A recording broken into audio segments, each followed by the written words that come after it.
Iterations कर रहे हैं। ओके जी, वेलकम बैक। एक्चुअली में ये जो जूम का फ्री वर्जन है उसमें 40 मिनट्स के बाद सेशन एंड हो जाता है। Sorry I forgot to tell you, और मैंने रिकॉर्डिंग ऑन कर दी है, right. I was telling you कि हम एक लॉग बनाते हैं, प्रोजेक्ट बैकलॉग। उस प्रोजेक्ट की बैकलॉग के अंदर से हम चीजों को प्रायोरिटाइज करते हैं कि यार पहली आइटरेशन के अंदर मुझे क्या क्या काम करना है, ये इस बैकलॉग से मैंने निकाले। और वो काम मैंने अपने मोबाइल पे वो टैप ना करें, आपका इधर वो डॉट्स बनते जा रहे हैं। अच्छा, मैंने अब क्या किया, इसमें से कुछ चीजों को प्रायोरिटाइज किया कि यार ये वाला चीज, ये वाली चीज एंड ये वाले 3 काम या 4 काम मैंने अपनी पहली आइटरेशन में करने हैं। अब ये मेरी पहली आइटरेशन की बैकलॉग बन गई। और उसके बाद मैंने काम शुरू किया और पहली स्प्रिंट में, पहली आइटरेशन में 7 दिन की, 10 दिन की, जो भी मैंने डिसाइड किया हुआ है उस पे मैं ये काम करूंगा। मैंने 10 दिन के बाद या 7 दिन के बाद दोबारा बैठूंगा और कहूंगा कि यार कस्टमर को बुलाऊंगा और उसको कहूंगा कि यार ये मैंने किया है, this is what you told me. Customer हो सकता है कहता है कि यार ये वाली चीज मुझे नहीं चाहिए थी, इसको चेंज कर दे, और ये ठीक है, ये भी ठीक है, और ये भी ठीक है, लेकिन ये 3 चीजें और ऐड कर दो। तो मैं क्या करूंगा, मैं अपनी प्रोजेक्ट लॉग में 3 चीजें और ऐड कर दूंगा, और जो चीज उसने मुझे मना किया है उसको निकाल दूंगा। और अब मैं अगली आइटरेशन की लॉग बनाऊंगा और उसमें जो भी अगले हफ्ते या 10 दिन के काम है वो डिसाइड करूंगा। ये जो मैं आइटरेशंस में काम कर रहा हूँ, ये मैं मेनली ये एजाइल की अप्रोच है। और इसके अंदर ये रहा है कि मैं अपने प्रोजेक्ट के ऊपर पीसेस में काम करूंगा और मैं सिर्फ एक आइटरेशन का काम प्लान कर रहा हूँ। ये रिक्वायरमेंट है, ये 4 काम मुझे 10 दिन में करने हैं। इन 10 दिनों में जो रिस्क आएंगे, रिस्क आइडेंटिफिकेशन इसी की करूंगा, कॉस्ट की प्लानिंग में इसी की करूंगा। ऑब्वियसली एक बड़ा पिक्चर तो आप माइंड में रखते हैं, लेकिन इस वक्त मुझे इन कामों का प्लान करना है। सो मैं अपने मेनली जो मेरा स्कोप है वो 10-10 दिन का मैं प्लान करके आगे चलता रहूंगा, या 7-7 दिन का, या 5 डेज या 15 days, what ever the size of sprint या आइट्रेशन मैंने डिसाइड किया हुआ है। ये है मेन डिफरेंस। और मेजर डिफरेंस आपने किन 2 चीजों का रखना है, एक है प्लान ड्रिवन का और एक है चेंज ड्रिवन का। चेंज ड्रिवन में काम का मेन, आप ना पूरे का पूरा प्रोजेक्ट प्लान नहीं करते हो, बल्कि सिर्फ आइटरेशंस तक प्लान करते हो। बड़ा लेवल पे ज़ाहिर है एक बिगर पिक्चर तो माइंड में होगी, लेकिन मेन आप अपनी रिक्वायरमेंट्स को और अपने प्लान, जो वर्क प्लान है उसको आप एक एक हफ्ता, 10-10 दिन आइटरेशंस में लेके चलते हो। जबकि प्लान ड्रिवन के अंदर आप ए टू जेड जितना मुमकिन हो, मैक्सिमम पॉसिबल, आप उसको राइट अवे शुरू में ही प्लान कर लेते हैं। ये है डिफरेंस में। कंस्ट्रक्शन के अंदर जो इस तरह के प्रोजेक्ट्स हैं, वहां पे ज्यादातर प्लान ड्रिवन ही चलता है। आपको एग्जैक्टली पता है क्या करना है। अभी घर बनाना है तो सबको पता है कि फाउंडेशन ले होगी, पिलर खड़े होंगे, वगैरह वगैरह।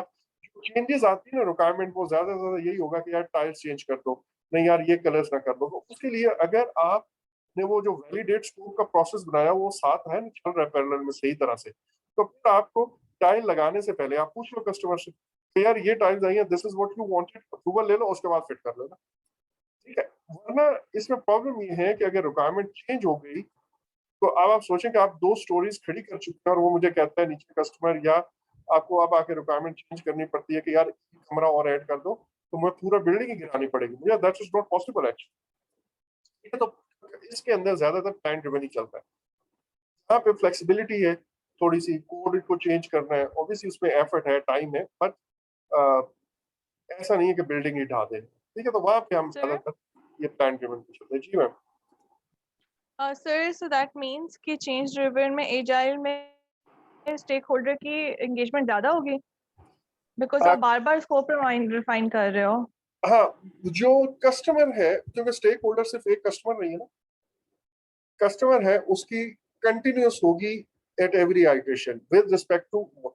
लेकिन इधर भी होती है, मतलब इसमें मैं उसको बिल्कुल अंडरमाइन करना ही नहीं चाह रहा। प्लान ड्रिवन के अंदर, प्लान ड्रिवन के अंदर भी कस्टमर बार बार आएगा वैलिडेट करने।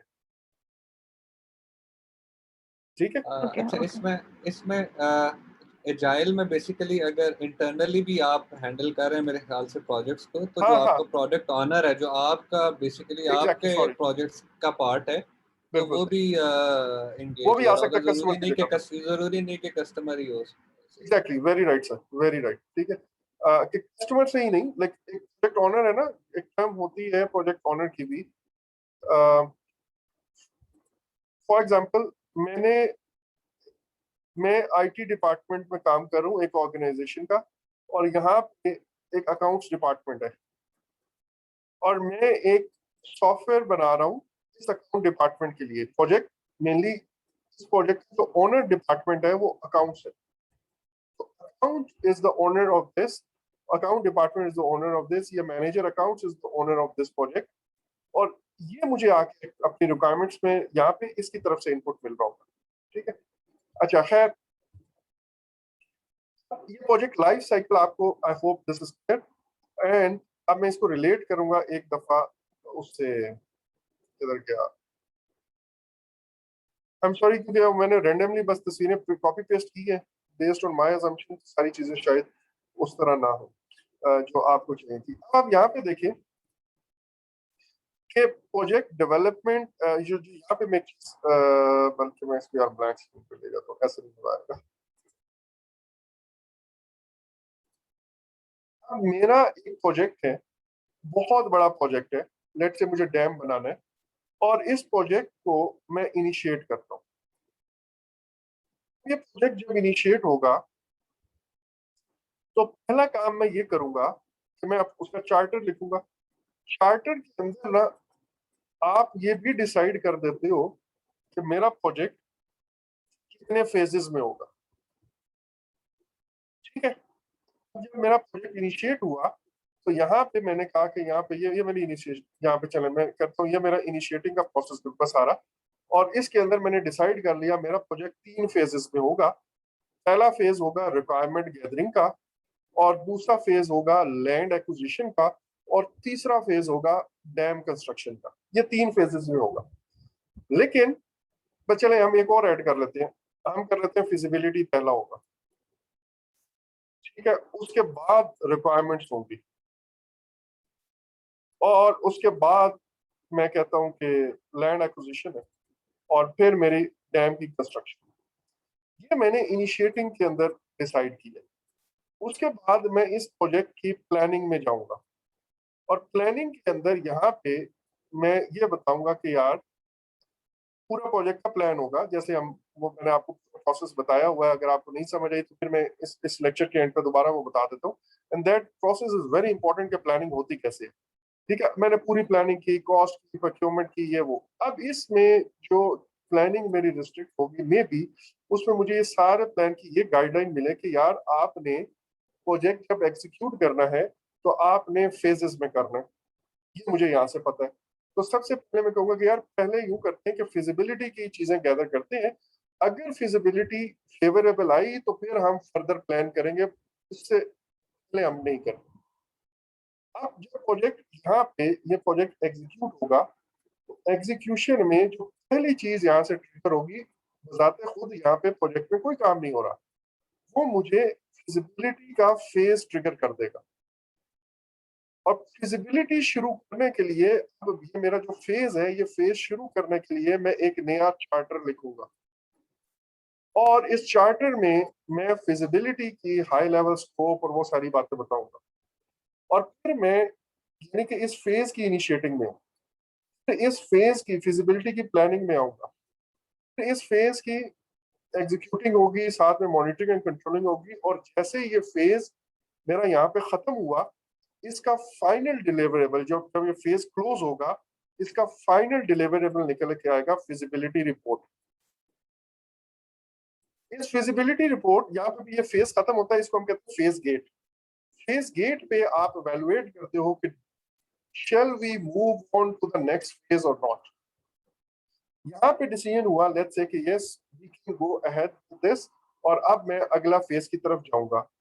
तो इसमें अब आप रोलिंग वेव प्लानिंग का कॉन्सेप्ट लाएं तो हम अगले फेजेस को यहाँ पे प्लान करेंगे मेजर प्रोजेक्ट में। अब आप देखें, एक प्लानिंग यहाँ पे हो रही है विद इन फेज, एक सर मैं एक मिनट, एक प्लानिंग हो रही है जो प्रोजेक्ट लेवल पे। Is this clear?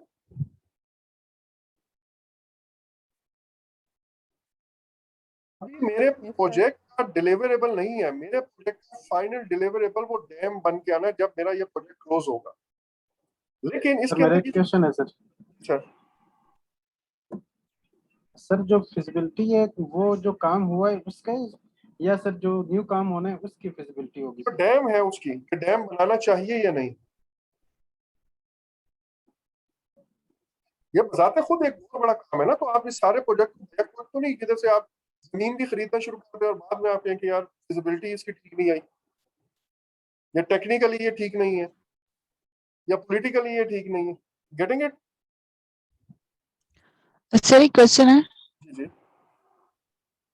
सर, जैसे आपने कहा कि अभी हमने जो पहला वाला फेज था उस फेज के अंदर आपने कहा कि चार्टर बनेगा और प्लानिंग एग्जीक्यूशन आप एंड तक वो जो हम 5 हम पढ़ते हैं वो आपने बताए। अब हम जब नेक्स्ट में जाते हैं जैसे कि रिक्वायरमेंट है, तो वो जो 5 प्रोसेस ग्रुप्स हैं वो पांचों के पांचों यहाँ पे भी होंगे, लाइक यहाँ पे भी हम एग्जैक्टली ये अब अगला फेज यहाँ पे अगेन इनिशिएट होगा। इनिशिएट होने के ओके सर। बाद फिर एक चीज वन थिंग सर, जैसे हम लोग करते हैं कि प्रोजेक्ट का जो ये फर्स्ट डॉक्यूमेंट है चार्टर, ये तो एक बनता है ना, लेकिन आपने कहा कि एक पहले बना फिर बना, तो दूसरा हर फेज में एक एक बनेगा चार्टर। ठीक है। ये देखिए चार्टर जो है ना मेजर आपका पूरा प्रोजेक्ट का होता है यहाँ पे, राइट। जब आप जी प्रोजेक्ट को एक पीस में कर ही नहीं रहे हो, आप इसे यूं समझें कि हर फेज एक छोटा सा मिनी प्रोजेक्ट है, करेक्ट। ओके तो आपने उसको ओके इनिशिएट करना है। अच्छा, चार्टर से मुराद यहाँ पे क्या है? चार्टर से मुराद में भी एक ईमेल भी हो सकती है, सिंपल एक मेमो हो सकता है, राइट। चार्टर से मुराद मतलब वो उस depending on the size of the project. अगर आपको विजिबिलिटी करनी है एक डैम की, तो आपके ख्याल में ये 1 साल का प्रोजेक्ट होगा ना, कम से कम 1 से 1.5 साल का। It's huge project. जी और इसके लिए डिटेल्ड कम से रिक्वायरमेंट कम आपको 5 देनी साल पड़े। सर। हाँ सॉरी, 5 7 साल का साल तो है। प्रोजेक्ट होगा सर। हाँ, फिजिबिलिटी अलग से एक प्रोजेक्ट होगा। मुझे मुझे आपकी आवाज क्लियर नहीं, मेरे ख्याल में this is what you wanted to say. अच्छा, ये देखें कि पांचों प्रोसेस ग्रुप आपको यहाँ पे भी नजर आ रहे हैं। अब अगला फेज शुरू होगा, पांचों प्रोसेस ग्रुप्स यहाँ पे भी होंगे। लाइक मैं रिक्वायरमेंट शुरू करूंगा और रिक्वायरमेंट को प्लान करूंगा, रिक्वायरमेंट को एग्जीक्यूट करूंगा, और उसके बाद यहाँ पे रिक्वायरमेंट क्लोज हो जाएगी। और इसके फाइनल डिलीवरेबल जो मेरे पास आएगा वो क्या है? वो है रिक्वायरमेंट डॉक्यूमेंट कहते हैं। क्या ओवरऑल प्रोजेक्ट पे देखें तो ओवरऑल प्रोजेक्ट पे क्या हो रहा है? ये प्लानिंग है और साथ एग्जीक्यूटिंग हो रही है। और एग्जीक्यूटिंग में जो मेरा काम हो रहा है, उस काम में छोटे छोटे डिलीवरेबल बन के आ रहे हैं। पहला मेरा फिजिबिलिटी रिपोर्ट आया था, दूसरा मेरा क्या आ गया है? रिक्वायरमेंट एंड डिजाइन डॉक्यूमेंट आ गया फॉर एग्जांपल। तीसरे पे लैंड एक्विजिशन शुरू होगी, तो तीसरे का डिलीवरेबल होगा लैंड। चौथे पे कंस्ट्रक्शन होगी, फिर ये फाइनल डिलीवरेबल आएगा मेरे पास डैम का, along with all these interim deliverables। तो यहाँ पे मेरा फेज क्लोज होगा और यहाँ पे मेरा प्रोजेक्ट क्लोज होगा। Is this clear? Sir Yes, एक sir. बात, जैसे आपने कहा कि ये जो एक फेज है इसके अंदर वो 5 के 5 प्रोसेस ग्रुप होंगे, ठीक है, तो 5 इधर हो गए, 5 नेक्स्ट में, 5 नेक्स्ट में। एक आप अभी जो ऊपर ऊपर आपने बताया 5 हमारे पास ऊपर भी चल रहे हैं, लाइक ऊपर एज भी अ चल होल रहे भी होंगे चल रहे हैं। ना, हाँ ना। ये तो मेन प्रोजेक्ट तो यही चलेगा। Okay sir, get it now, thank main you, समझ प्रोजेक्ट आ ये गया। चल रहा है, ठीक है। ये तो एक ओवरऑल यहाँ पे ऐसे केसेस में जनरली एक प्रोजेक्ट डायरेक्टर होता है टॉप लेवल पे, जो इन सारे फेजेस को, फेज नीचे कोई और कर रहा होगा, मे बी हो सकता है वही कर रहा हूँ, बट डिपेंड करता है। सर ये इसलिए भी होता है क्योंकि अगर फिजिबिलिटी रिपोर्ट हम बनाते हैं और उसमें हम कंट्रोल और मैनेज और एग्जीक्यूट और ये सारे प्रोसेसेस नहीं करते, तो कैसे मेक श्योर होगा कि जो हम फिजिबिलिटी बना रहे हैं वो सही है? वो क्योंकि सही है, एक देखो गो में अगर हम बनाएंगे तो वो जरूरी तो नहीं कि वो वैलिडेट भी हो वो स्पॉन्सर वैलिडेट से और वो एग्जैक्टली कंट्रोल भी हो, तो कंट्रोल उसके ऊपर फिर ये सारे प्रोसेसेस अप्लाई करना जरूरी है। अप्लाई करना पड़ते हैं। और यही प्रोजेक्ट मैनेजमेंट है। एक चीज है प्रोजेक्ट लाइफ साइकिल। इसका लाइफ साइकिल क्या है? पहले फिजिबिलिटी चल रही है, करेक्ट, फिर रिक्वायरमेंट आ रही है, फिर लैंड एक्विजिशन हो रही है, फिर कंस्ट्रक्शन हो रही है। ये प्रोजेक्ट का डेवलपमेंट का लाइफ साइकिल है।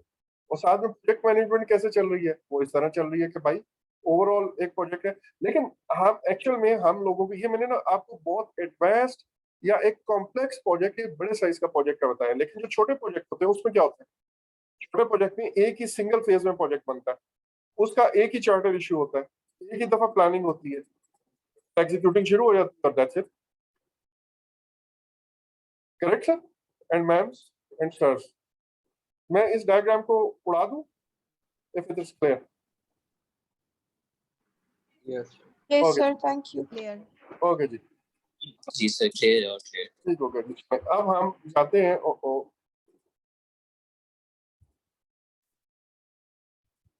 एक फाइनल चीज आपको दिखा के और फिर हम अगले टॉपिक की तरफ जाते हैं। पहले टॉपिक पे इतना टाइम लग गया, I didn't know that actually. मैं इसकी तरफ बाद में आता हूँ। हाँ, ये वो चार्ट है जो आपको बार बार आपके टिम्बॉक गाइड में भी आपने देखा होगा, हर टीचर ने आपको दिखाया होगा आई गेस। यहाँ पे ना यस सर। ये आखिर में देखिए क्लोज प्रोजेक्ट होता है या क्लोज फेज होता है। दैट मीन्स आप क्लोज करते हो एक दफा, ये पांचों प्रोसेस ग्रुप में आते आते आखिर पे क्लोजिंग होती है फेज की, और फिर अगला इनिशिएट होता है। अगेन यू मे से अच्छा चार्टर उसका अलग से ना हो, बट कोई डॉक्यूमेंट तो होगा जो ऑथराइज करेगा अगले फेज का स्टार्ट। मतलब फिजिबिलिटी चीज आई है कि आपको आगे नहीं चलना चाहिए और कोई साहब है वो शुरू कर दे, ऐसा तो नहीं होगा। तो फॉर्मल ऑथराइजेशन मिलेगी तो ये अगला फेज शुरू होगा। ठीक है, तो इसीलिए ये यहाँ पे इसका नाम ही आप देख लें, क्लोज प्रोजेक्ट और फेज है। क्लियर? यस ओके, अच्छा अब सर एक क्वेश्चन है जी जी sir, how does project life cycle relate to product life cycle? अच्छा, अब वो जो प्रोडक्ट लाइफ साइकिल है ना, वो अगेन मैं आपको मैनेजमेंट साइंसेस के अंदर आपने पढ़ा होगा, वो बिल्कुल इससे अलग चीज है। वैसे मैं आपको बता देता हूँ कि जनरली आपकी जो भी एक प्रोडक्ट है आप मार्केट में लॉन्च करना चाह रहे हो, तो वो प्रोजेक्ट पहले आप इंट्रोड्यूस कराते हैं, उसके बाद वो ग्रोथ की तरफ जाती है, मतलब उसकी सेल्स बढ़ती चली जाती हैं, फिर कुछ स्टेबिलिटी का एक फेज आता है, मुझे इसका एग्जैक्ट नाम भी याद नहीं है, और फिर एक डिक्लाइन का फेज आता है। लाइक मैंने एक मार्केट में एक नई प्रोडक्ट इंट्रोड्यूस करानी है, ठीक है, वो प्रोडक्ट जैसे आप इंट्रोड्यूस करोगे तो शुरू में तो ज़्यादा इंट्रोड्यूस होगी वो मार्केट में, फिर वो आहिस्ते से ग्रो करती जाएगी, फिर एक स्टेबल चीज हो जाएगी, और फिर उसमें डिक्लाइन आता है। जनरली डिक्लाइन के बाद वो प्रोडक्ट मार्केट से गायब हो जाती है। लेकिन ऑर्गेनाइजेशंस क्या करती हैं, यहाँ पे डिक्लाइन के स्टेज पे ना इसके अंदर एक नया वर्जन, एक नया मॉडल, उसी प्रोडक्ट का कोई वेरिएशन, कोई चेंजेस इंट्रोड्यूस करके उसको दोबारा से इस तरह रखते हैं, सो दैट जैसे अब कोक है, कोक चली जा रही है चली जा रही है, एक टाइम आएगा कि वो खत्म हो जाएगी, तो उसके अंदर में भी कोई नया फ्लेवर, कोई नई चीज उसके अंदर ऐड करके नाउ डाइट फ्री समथिंग, और वो एक नई प्रोडक्ट लॉन्च करके उसको स्विच कर देते हैं। ठीक है, या गाड़ियों का है, एक नया मॉडल इंट्रोड्यूस करा देते हैं ताकि उसकी सेल जो है वो आगे कंटिन्यू चल रहे। वो product is totally different thing. Sir I hope you are referring to this product life cycle जो मैं भी बोल रहा हूँ। सर मेरा क्वेश्चन बेसिकली रिलेटेड टू वो 5 प्रोसेस ग्रुप्स था कि वो शायद इस प्रोडक्ट लाइफ साइकिल से रिलेट कर सकते हैं किसी तरीके से नहीं एज वो ए तो प्रोडक्ट मैनेजमेंट। एक्चुअली में नहीं, प्रोडक्ट लाइफ साइकिल इसके साथ तो नहीं आएगा ना, वो मेनली ये जो डेवलपमेंट का अगर आप कह लेना, जो चीज मैं बना रहा हूँ ये है सिर्फ प्रोजेक्ट मैनेजमेंट। याद रख, आप एक नई प्रोडक्ट लॉन्च करना चाह रहे हो, एक नया शैम्पू लॉन्च करना चाह रहे हो, एक नया मोबाइल फोन लॉन्च करना चाह रहे हो, और इसके लिए आप एक रिसर्च एंड डेवलपमेंट करते हो, करेक्ट? राइट। अब उससे पहले ये 3 साल में लॉन्च हुआ है, ये 6 महीने में लॉन्च बनता है, ये डेवलपमेंट का रिजल्ट आता है, ये जो नया मॉडल आप डिजाइन करो, ये आपकी प्रोजेक्ट मैनेजमेंट यहाँ तक लागू होती है। एक अप्रूवल होगा, एक अप्रूवल में आपको कहा जाएगा कि यार हमने एक नया मॉडल लॉन्च करना है, उसके लिए ये रिक्वायरमेंट है और ये डेडलाइन है वगैरह वगैरह, और आपका एक प्रोजेक्ट मैनेजर नॉमिनेट हो जाता है जो इस पर रिसर्च शुरू करता है, इनिशिएट हो गया प्रोजेक्ट, उसको प्लान करता है। अब अगेन रिसर्च एंड डेवलपमेंट का प्रोजेक्ट ऐसा है कि ये प्लान नहीं हो सकता, मतलब इतना डिटेल में इसमें चेंजेस आएंगी, तो यू मे थिंक और consider to do it through agile approach, और एजाइल के थ्रू या इटरेटिव के थ्रू आप करते रहते हैं, और at the end of the day आप 6 महीने लगे हैं, साल लगे, अब आपका प्रोडक्ट डेवलप हो गया, जैसे कि आपका एक डैम बन गया है, जैसे कि आपका एक घर बन गया, जैसे कि प्लाजा बन गया, सड़क बन गई है, मोबाइल मॉडल आ गया, नया गाड़ी आ गई, ये सारे के सारे आउटपुट हैं इस प्रोजेक्ट मैनेजमेंट के, या आउटपुट हैं इस पूरे प्रोजेक्ट के।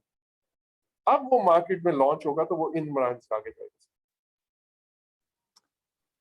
Right sir, got it. वो सर इसमें ये भी हम कह सकते हैं कि जो from its birth to death जो उसका टाइम पीरियड है वो उसका लाइफ साइकिल होगा, प्रोडक्ट का लाइफ साइकिल जो है वो स्टार्ट होगा जैसे ही प्रोडक्ट मतलब बन जाएगी, और जब तक वो खत्म नहीं होगी from its birth to its death, वो प्रोडक्ट का लाइफ साइकिल हो जाएगा। और जो प्रोजेक्ट इटसेल्फ जब प्रोजेक्ट इनिशिएट होगा और जब प्रोजेक्ट एग्जीक्यूट होके क्लोज हो जाएगा तो वो प्रोजेक्ट हो जाएगा। मतलब अगर मैं ये कहूँ कि ये पूरे प्रोडक्ट की लाइफ साइकिल है, तो इतना हिस्सा जब प्रोजेक्ट इनिशिएट हुआ और यहाँ पे प्रोजेक्ट क्लोज हुआ और इसने कोई आउटपुट रिजल्ट या जो भी चीज दी, सर्विस दी, अब उसके आगे वो चीज चलती रहेगी। पहले लेक्चर में गालिबन मैंने आपको ये चीजें बताई, जो आउटपुट ऑफ प्रोजेक्ट है वो आगे चलती है। वो that could be a road, that could be a metro, that could be a train, that could be an airport, whatever, वो आगे उसकी प्रोडक्ट चलती रहेगी। उस प्रोडक्ट के अंदर ये जो चीजें ना इसके बाद बिजनेस लेवल की रूटीन ऑपरेशन में आती है। वो ये देखते हैं कि यार अब इस ऑपरेशन को बंद कर देना चाहिए, अब इस प्रोडक्ट को खत्म, वो उनकी प्रॉफिटेबिलिटी और ओवरऑल ऑर्गेनाइजेशन के ऑब्जेक्टिव्स हैं, वो उनके सामने रख के चीजें चला रहे होते हैं। Correct? Anyways, let's conclude this. और फाइनल चीज है, एक और अप्रोच है जिसको हम हाइब्रिड या डेवलपमेंट लाइफ साइकिल कहते हैं, और उसके अंदर it's a combination of predictive and adaptive. Predictive कौन सी है? Plan driven.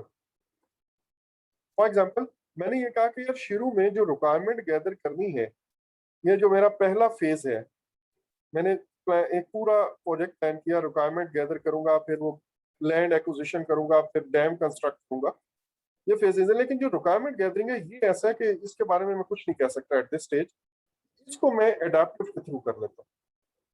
और फिर जब मेरा पूरी रिक्वायरमेंट कैप्चर हो जाएंगी, फिर आगे जो डिजाइन बनाना है, जमीन खरीदनी है, वो सारी मैं प्रिडिक्टिव अप्रोच के थ्रू कर लेता हूँ। तो दोनों का कॉम्बिनेशन को आप hybrid life cycle, development life cycle कह सकते हैं।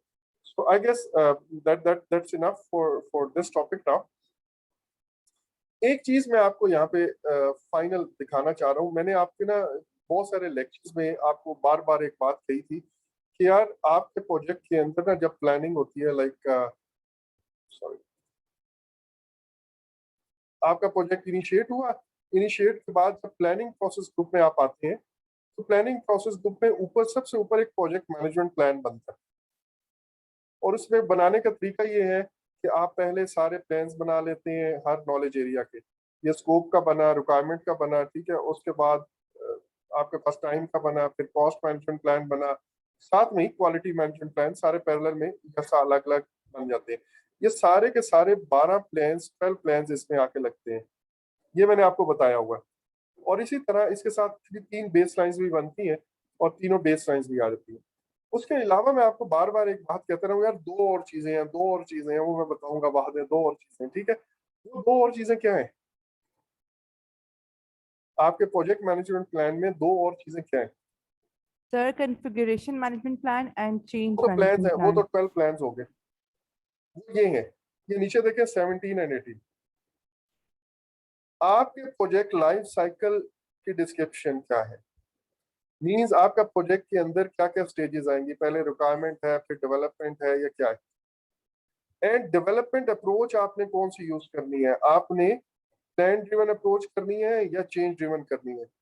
अगर तो प्लान ड्रिवन करनी है तो फिर इसका मतलब क्या है कि आपने अपने जितने भी प्लान्स बनाने हैं, जो बेस लाइन्स बनानी है, उसमें आपने right from the first day till and तक सारी चीजें प्लान करने की कोशिश करनी है। लेकिन अगर आपको उस उधर आप प्रोजेक्ट मैनेजमेंट प्लान के अंदर आपने ये मेंशन कर दिया कि आपने आइटरेटिव करना है, तो फिर आप ये वाले प्लान इस तरह नहीं बनाएंगे, बेस लाइन्स इस तरह नहीं बनाएंगे, फिर आप आइटरेशंस में चलेंगे। ऐसा ही है ना? जब तक मुझे यही नहीं पता चलता कि मेरी प्रोडक्शन की डेवलपमेंट लाइफ साइकिल क्या है और मैंने प्रोजेक्ट की डेवलपमेंट की कौन सी अप्रोच यूज करनी है, आइटरेटिव या एडेप्टिव या प्लान ड्रिवन या चेंज ड्रिवन, उस वक्त तक मैं अपना प्लान बना ही नहीं सकता। अगर प्लान ड्रिवन करनी है तो फिर तो सारा प्लान A to Z बनाना पड़ेगा, अगर चेंज ड्रिवन करनी है तो फिर आइटरेशन में करूंगा। So that's why project management plan के अंदर अब आप अगर इसका कंटेंट पढ़ें जब भी आपके पास मौका हो, तो आप देखेंगे scope management plan, requirement management plan, ये 12 प्लान हैं आपके पास ऑलमोस्ट ना, यहाँ तक। उसके बाद ये 3 बेस लाइन्स है। अच्छा, और इन तीनों को कंबाइंड करके आप कहते हैं परफॉर्मेंस मेजरमेंट बेसलाइन। ये हम कंट्रोल कॉस्ट में पढ़ेंगे डिटेल में। और ये दो चीजें हैं, project life cycle and development approach. ये आपको प्रोजेक्ट मैनेजमेंट प्लान मिलेगा तो फिर आप आगे चल सकते हैं। ओके जी, विद दिस ये टॉपिक यहाँ पे हो गया। इफ यू वांट तो मैं आपको ये फर्दर आगे कुछ चीजें यहाँ बता देता हूँ, अगर नहीं है अब आपने मुझे बताना है कि आपने कितना पढ़ना है, बिकॉज आई डोंट नो कि उधर कितना पढ़ाया हुआ। जी, इज इट ओके, आगे चलूं? जी सर, जी सर। पीएमओ पढ़ना है Yes, सर। sir. पीएमओ की तरफ चलते हैं, ठीक है। अच्छा, ऑर्गेनाइजेशन स्ट्रक्चर्स हैं आपके पास टॉपिक में? जी सर है। तो टॉपिक में है लेकिन पूछ ले, मुझे आते हैं, मुझे पीएमओ पढ़ना है। ओके ओके, वो भी पढ़ते हैं, वो भी पढ़ते हैं। मुझे जरा क्विकली ऑर्गेनाइजेशन स्ट्रक्चर्स जो है ना इनको वो करते हैं। Just give me a break of 2 minutes please, मैं एक कॉल और कर लूं, फिर मैं, मेरा एक प्लान और था, मैं एक just give me 2 minutes. Sure sir. Okay जी, मेनली हमारा जो अगला टॉपिक है वो ऑर्गेनाइजेशन स्ट्रक्चर्स है, और इसी के अंदर जो आपका पीएमओ है वो भी कवर हो जाएगा, ठीक है। पीएमओ भी इज वन काइंड ऑफ आपका ऑर्गेनाइजेशन स्ट्रक्चर। मैं अभी आपको 3 बेसिक स्ट्रक्चर्स की बात करता हूँ। एक है फंक्शनल और अच्छा, एक है आपके पास फंक्शनल ऑर्गेनाइजेशंस। फंक्शनल वो होती हैं जिसके अंदर आपके पास ऑर्गेनाइजेशन डिफरेंट फंक्शनल यूनिट्स में डिवाइड हुई होती है। लाइक एक आईटी का डिपार्टमेंट है, एक सेल्स का डिपार्टमेंट है, एक अकाउंट्स का डिपार्टमेंट है, एक एचआर का डिपार्टमेंट है, एक ट्रांसपोर्ट का है, एंड एक इंजीनियरिंग का है, एंड सो ऑन। इनके अंदर जो प्रोजेक्ट्स मैनेज हो रहे होते हैं वो विद इन डिपार्टमेंट हो रहे होते हैं, with in department. For example website upgradation है, नेटवर्क सिस्टम अपग्रेडेशन, तो आईटी डिपार्टमेंट इसको देख रहा होगा। और इसके अंदर जो प्रोजेक्ट मैनेजर है उसका रोल कोऑर्डिनेटर या एक एक्सपीडाइटर, ये दोनों क्या चीजें मैं अभी आपको थोड़ी देर में बताता हूँ। एक कोऑर्डिनेटर या एक्सपीडाइटर के तौर पे होता है प्रोजेक्ट मैनेजर। होगा क्या, लेट्स से ये प्रोजेक्ट अप्रूव हुआ, आईटी से रिलेटेड है, और वो आईटी डिपार्टमेंट उस प्रोजेक्ट को देख रहा होता है। बाकी डिपार्टमेंट से अगर यहाँ पे लेट्स से मैंने ये कहा कि आईटी मैनेजर या डायरेक्टर आईटी इस प्रोजेक्ट देखते हैं, लेकिन यहाँ पे अपने नीचे एक प्रोजेक्ट मैनेजर अपना एक छोटा, अपना एक 2IC, ठीक है, एक जूनियर असिस्टेंट मैनेजर, उसको प्रोजेक्ट मैनेजर के तौर पे अपॉइंट कर देता है, और उसे कहता है कि यार ये अपने लड़कों से ये जो काम है इनको ना, ये प्रोजेक्ट देखना है, वेबसाइट बनानी है, तो इनको नजर रखना, और जो भी प्रोग्रेस है मुझे बताना। ये जो छोटा है उसका यहाँ पे इस मैनेजर का ये छोटा बेसिकली इज एन एक्सपेडाइटर या कोऑर्डिनेटर रोल। मैं आपको आगे फर्दर डिटेल बताऊंगा। ये क्या करेगा, ये अपने बॉस को आके कहेगा सर वो हमें ना एचआर से उन्हें कहें एक बंदा दे दें, या अकाउंट्स वाले सर वो आपको ना चीज वो हमें दे नहीं रहे हैं, तो काइंड उनको, तो आपकी कम्युनिकेशन यूं चलेगी विद इन उस फंक्शनल यूनिट जो कि हमने कहा आईटी का डिपार्टमेंट है। उसके बाद आईटी मैनेजर बात करेगा इधर अकाउंट मैनेजर से, अकाउंट मैनेजर अपने बंदों को नीचे जिसको भी जो डायरेक्ट करना है, यार उनके पास जाओ और इनकी टीम में इनको असिस्ट करता, तो ये इधर आएगा। कम्युनिकेशन होगी मैनेजर्स, जो टॉप मैनेजर्स है उनके दरमियान, यानी कि जो फंक्शनल मैनेजर्स है उनके दरमियान आपस में कम्युनिकेशन होगी। और ये जो प्रोजेक्ट मैनेजर होगा नीचे वाला, ये वीक किस्म का प्रोजेक्ट मैनेजर होगा। इसका काम सिर्फ एक दाखाना होगा बिल्कुल, और वो ये कहेगा कि सर वो फलां को जाके बता दें, अच्छा ठीक है। अब डायरेक्टर आईटी कहेगा कि यार वो उस प्रोजेक्ट की क्या प्रोग्रेस है, उसको जाके कहेगा सर वो अकाउंट मैनेजर को और एचआर मैनेजर को काइंडली आपने आज बुलाया था, उन्हें कहना वो फलां चीजें भेज दें। अच्छा, या तो ये खुद उसको बात कर लेगा, या फिर अपने प्रोजेक्ट मैनेजर को कहेगा सर अकाउंट्स वाले को और उनको फोन करो और मैं कह रहा हूँ तो चीजें भिजवा दें। असिस्टेंट मैनेजर फोन करेगा, क्योंकि ये तो बहुत छोटा है बेचारा, इसकी तो पावर ही नहीं है इतनी, ठीक है, तो ये फोन करेगा सर वो बॉस कह रहे थे कि काइंडली चीजें भेज दें, वो रिक्वायरमेंट्स अभी तक नहीं आई, ड्राइंग्स अभी तक नहीं आई, या फलां लिस्ट अभी तक नहीं आई, वो काइंडली सर भेज दें। तो प्रोजेक्ट मैनेजर का रोल फंक्शनल ऑर्गेनाइजेशन के अंदर, जहाँ पे प्रोजेक्ट्स डील होते हैं with in a functional unit या एक फंक्शनल डिपार्टमेंट के अंदर, वहां पे प्रोजेक्ट मैनेजर का रोल बहुत वीक होता है। लेकिन ये जो फंक्शनल मैनेजर है ये बहुत स्ट्रांग होता है। I hope this is clear. Yes sir. Sir functional manager project manager का रोल सिर्फ इतना है कि वो जो काम उनको दिया गया है वो टाइमली जस्ट पूरा हो, इसके अलावा तो और कोई टास्क नहीं है प्रोजेक्ट उसके मैनेजर बाद का। हाँ मेनली ना असल में इस प्रोजेक्ट मैनेजर के पास डिसीजन पावर नहीं होती। बिल्कुल सर। ठीक है ना, सर तो ये प्रोजेक्ट मैनेजर अकाउंटेबल भी नहीं होगा? उस लेवल का नहीं होगा ना। ये बॉस तो इसको सुना सकता हाँ। ये बॉस तो ये वाला तो इसको सुना सकता है, इसी के नीचे काम कर रहा है। लेकिन जो टॉप मैनेजमेंट है वो इस छोटे को क्यों बुलाएगी?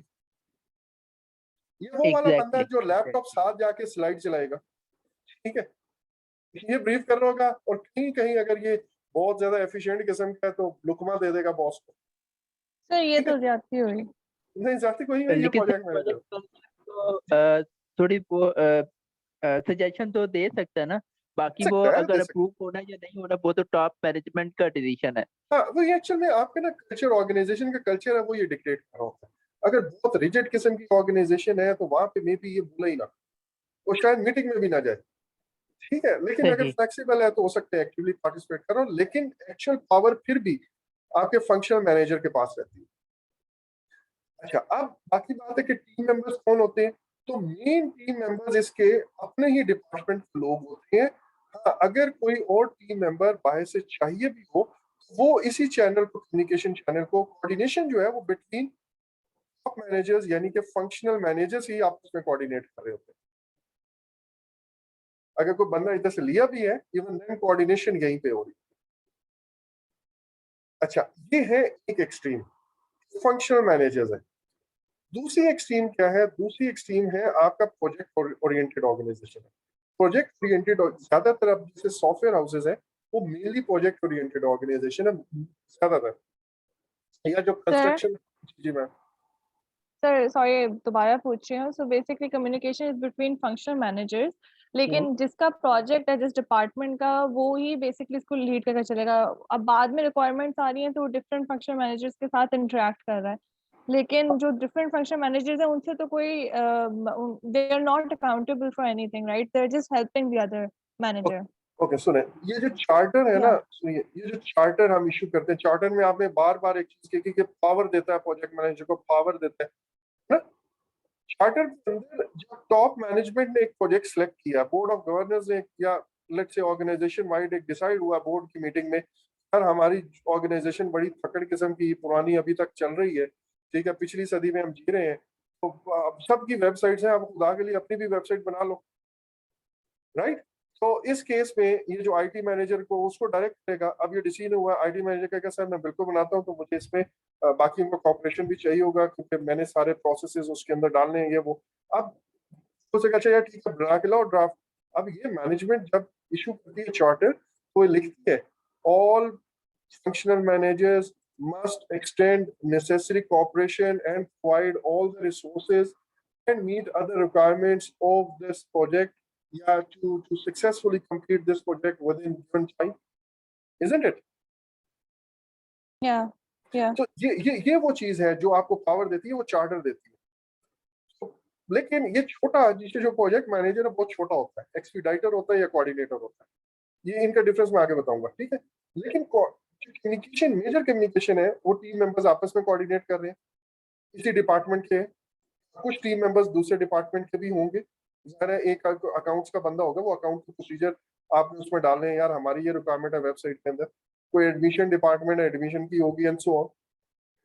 ये इनकी रिक्वायरमेंट इधर से लेगा, लेकिन जो भी बात करनी होगी अपने फंक्शनल मैनेजर को बताएगा, फंक्शनल मैनेजर इसके अंदर कोऑर्डिनेशन करेगा जो भी करना है बाकी के साथ। अच्छा अब आगे चलते हैं और अगला हम देखते हैं, और वो है मैंने आपको कहा दूसरा प्रोजेक्ट ओरिएंटेड। प्रोजेक्ट ओरिएंटेड के अंदर क्या होता है कि आपकी ऑर्गेनाइजेशन के अंदर आपको एक सॉफ्टवेयर क्लाइंट मिला, उसने काम किया। सर ये 2 मिनट्स रह गई, ये आपकी आई थिंक से कंप्लीट नहीं हो गई। सॉरी मीटिंग एंड हो जाएगी सर, 2 मिनट्स रह गई मीटिंग खत्म होने में, तो ये एंड हो जाएगा आपका, ये कंप्लीट। चलो इसको थोड़ा कर लें। ठीक है। अच्छा अब ये जो मेरे पास आया एक प्रोजेक्ट आया, एक क्लाइंट ने कहा मुझे वेब वो बनाना है, एक ऐप बनानी है, ठीक है, एक मोबाइल ऐप बनानी है। हमने एक प्रोजेक्ट मैनेजर हमारी ऑर्गेनाइजेशन के हैं और डिफरेंट एक्सपर्ट्स हैं, कोडर हैं, टेस्टर हैं हमारे पास जो कोड को टेस्ट करते हैं, उसके अलावा ग्राफिक डिजाइनर्स हैं। मैंने एक टीम बनाई, एक प्रोजेक्ट मैनेजर, टीम लीड उसको नॉमिनेट किया और उसे कहा कि इस प्रोजेक्ट को देखें। अब वो लोग इसमें प्रोजेक्ट पे लग जाएंगे। इसी तरह एक और प्रोजेक्ट आया और मैंने फिर एक प्रोजेक्ट मैनेजर का एक डिपार्टमेंट है पूरा, उसको अपॉइंट किया। उसके साथ भी एक जितनी रिक्वायरमेंट्स उसकी थी वो सारे टीम मेंबर्स उसको दिए और वो अपने काम पे लग गए। इसी तरह एक तीसरा एंड सो ऑन। तो अब ये देखें, इसके अंदर कोई डिपार्टमेंटल हेड नहीं है, प्रोजेक्ट मैनेजर ही है जो इस पूरी टीम को लीड कर रहा है। यहाँ पे कम्युनिकेशन विद प्रोजेक्ट की हो रही होगी।